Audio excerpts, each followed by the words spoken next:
How do I find a job on LinkedIn? Well, luckily you're in the right place. I found a job on LinkedIn. We're going to address it in 1 second. I'll tell you all about it. But here's the thing, real quick, before I get into it. Literally, I at one point in my life was homeless. I was I was in a bad way. I was in about 30 grand of debt. It's a long story how I got there.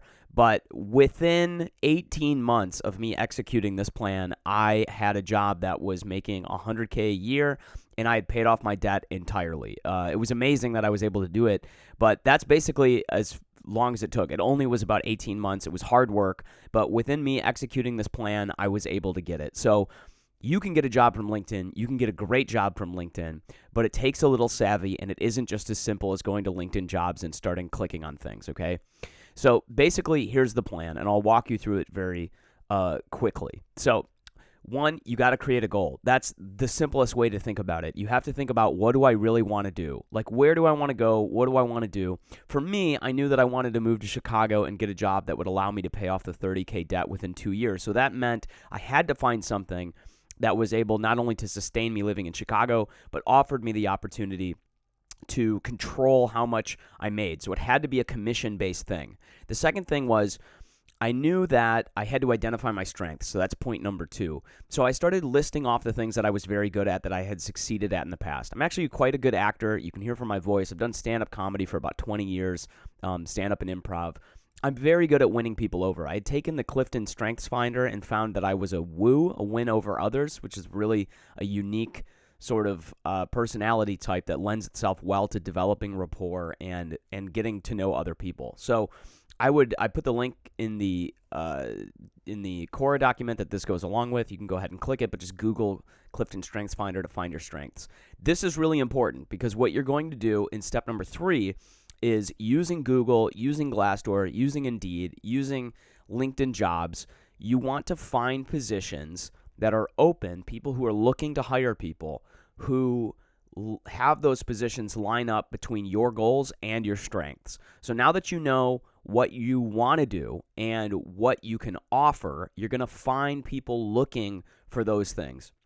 Now, in this situation, don't worry too much about qualifications or requirements. You don't want something that's totally outside of what you're doing. So if you're looking for, if you haven't really worked in the workforce, you're not going to find a VP of whatever position. They're not going to hire you for that. They're not going to hire you for director of whatever. But don't discount things that you're not quite qualified for. So if someone says you need 3 years of experience, but you only have a year of experience, don't say no yet. You can still win over the job, because what you're going to find is that some of these things are not quite as cut and dry. That hustle goes a long way, and interest goes a long way.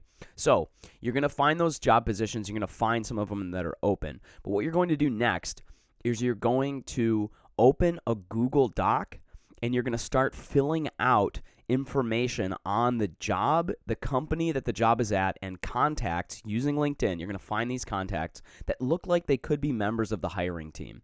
So this requires slight explanation, but what I did is I was looking for a sales development rep position. This is a position that's like early entry sales, early pipeline, cold calls, cold emails. I'm very good at these things. And I wanted to find the rep, the person within the organization who probably hired these people. So a manager, maybe a little bit in HR, maybe the hiring manager directly. So I was looking for manager of sales development, manager sales, director sales. And I found that person on LinkedIn, and I put their information into a spreadsheet along with a whole lot of other jobs that I had. And what you want to do is Google the company's phone number. You want to potentially look for the email address for this person. You don't want to be too creepy about this, but you do want to go into information, because what you're doing is you're lining up a sheet at all of these different companies of contacts that you have and how to get a hold of them, because this becomes very important later. So now that you have this list of contacts, it shouldn't be too giant, but it should be pretty exhaustive. So, if you're looking to get a job and they're lining up with your strengths and your goals, you should have at least 20 of these. So what does that mean if you have 20? It means that if you have a 5% success rate, you're going to get a job. That's it. So you could fail 95% of the time and still end up with a job that lines up with your goals. This is the power. This is why this is so powerful. So now what you want to do is you want to go through each of those jobs that you find, open up the job description and then tailor your resume to the job position. So you should have a basic resume. If you don't, just go ahead and create one. I have my resume linked in the Quora article where I talk about it. I'll have the Quora article linked below for those of you listening to this on YouTube. And you can copy mine. You can use it. Fill out yours, obviously, with your own information. Don't use mine. I know that wouldn't be helpful for you at all. But fill it out. And for each one of these points, use the language that the company has used in the job description. So whatever the key responsibilities are for the job description, use those in your resume. You want to tailor one of these each for each company that you're reaching out to. So this sounds like a lot, but think about it like this. This is really only 20, and the differences you're going to have to make is not that much. If you spend 30 minutes on each of these, it'll probably take you 2 or 3 days. It will be worth it. It will be worth it, you doing this. So now that you have those together, into the next step, once you've got those lists of contacts together and you've got your resumes tailored, go through each of the contacts that you found. So this should be probably between, let's say, 5, I would imagine, no more than 5 contacts per one of these accounts. If you have, like I said, 20 jobs, it's 100 people. It shouldn't take you that long. Go through each of these on LinkedIn. Join a group that they're a member of. Join all of these groups. It should only take you probably a couple hours. Go through, join all the groups. Then go through your list again and send out connection requests to each of these people. Just send them out. They don't have to have a message. LinkedIn will prompt you saying messages with, LinkedIn connection requests with messages are higher to, don't pay attention to it. Just send the connection request. They might be confused. They might, who knows what they'll feel like when they get it, but most people just accept the connection request. There's no downside to do it, so they mostly just do it. At this point, it's good to point out that LinkedIn Sales Navigator is very helpful here. It's worth the price if you're trying to get a job. I mean, just think about this as a return on investment. If you even have to spend, let's say, $100 on LinkedIn Sales Navigator for 1 month or whatever they happen to do, if you end up getting a job, which you will from this method, that job is going to be worth, 700 times that value easily over the course of a year. So it's really one of the simplest ROIs to calculate. But go ahead and do that if you're having any trouble finding information or connection requests. The LinkedIn Sales Navigator, absolutely worth it. So here's the next thing. When someone accepts your connection request, you're going to get a notification. Allow LinkedIn to give you notifications and leave the tab open on your computer. As soon as you get the notification, message that person immediately on LinkedIn and message them over email if you have it, and say to them something very simple. Thanks for connecting with me as a subject line. Send this from your personal email address. Most people working in organizations do not get personal email from people. So when they see it, it will stand out in their inbox.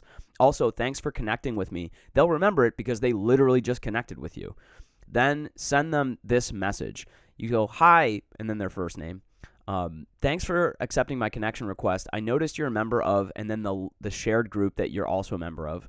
And then say also. So it says, hi, let's say Judy, thanks for accepting my connection request. I noticed you're also a member of the CMO's Council on LinkedIn too.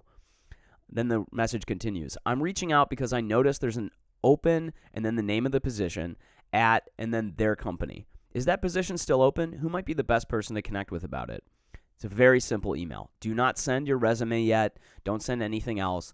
They've already accepted your connection request. You're sending them this email. Probably, especially if you sent this right after they accepted your connection request, you're going to get a reply. And if you don't get a reply immediately, not a big deal. You'll probably get one eventually. If they don't reply to this within a couple of days, just send another email just saying, hey, just wanted to follow up on this, still interested in this position.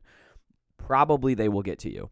Also, you're sending this to so many people that the replies that you will get, even if a handful of these people don't reply, some of them will, and you will be focused on those ones. So send that message. They're going to reply, and whatever they say, do what they say, and then send them a reply that also has a copy of your resume in it. So they might say something as negative as like, I don't know, please apply for this position online, or I have no affiliation with this position. Just go ahead and say, hey, thank you. I really appreciate it. I'll go ahead and do that. But also enclosed is my resume on this email, just in case you happen to stumble on who the right contact is. Take care, and that's it. Here's what's great about this. If you apply online through their portal, you can always put in a cover letter that this person referred you to apply for the job. And that technically is true. They really did. First of all, nobody's going to follow up on this probably. And if they do, that person might say, oh yeah, I sent them to the website or whatever. But that's fine. That's enough that will stand out when you apply on the portal in case no one else looks at it. On top of that, though, you're going to send them your resume. Many of the people that will follow up with you will say, oh yeah, I'm the hiring manager, or actually this person is the hiring manager, or why don't you go ahead and apply online, and then you'll send them their resume and they'll go, okay, I'll forward this over also. The point is this: you want to get looked at. You don't want to fall into a giant pile with a whole bunch of other people who you look the same as. You want to look different. You want to get eyes on your CV, on your resume, on your information. And the way to make that happen is to interpersonally connect with people. So here's the thing. If you have 20 companies, if you have between 3 and 5 contacts per company, let's say an average of 5, probably more likely an average of 4, you're going to have 80 to 100 contacts. You're going to get a lot of follow-up emails from this. You're going to get a lot of people messaging you back. You're going to continue to follow up with them until you get an interview scheduled. Until you get interviewed for most of these jobs. You will get phone calls, you'll get messages, people will ask you about it. This is a great way to use LinkedIn to get a job. It's what I did, and it's how I ended up getting a job exactly where I wanted with my strengths and was able to pay off all my debt within 18 months. So continue to follow up on it. I believe in you. If you have any questions, please comment on this video. Also, like and subscribe. I would appreciate it. This is the Sales Comedian. And if you want to sign up for my newsletter, I will forward something to you, the top lessons from comedy. So these 5 lessons I've put together that will change your business no matter what industry you're in, no matter what you're doing, but specifically if you're in sales. These are lessons that average comedians know that most salespeople, entrepreneurs, and business people don't, that will change the way you interact and will change your business. You will see lots of growth coming from this. So like and subscribe. Please consider clicking and signing up for the newsletter. Take care. Bye.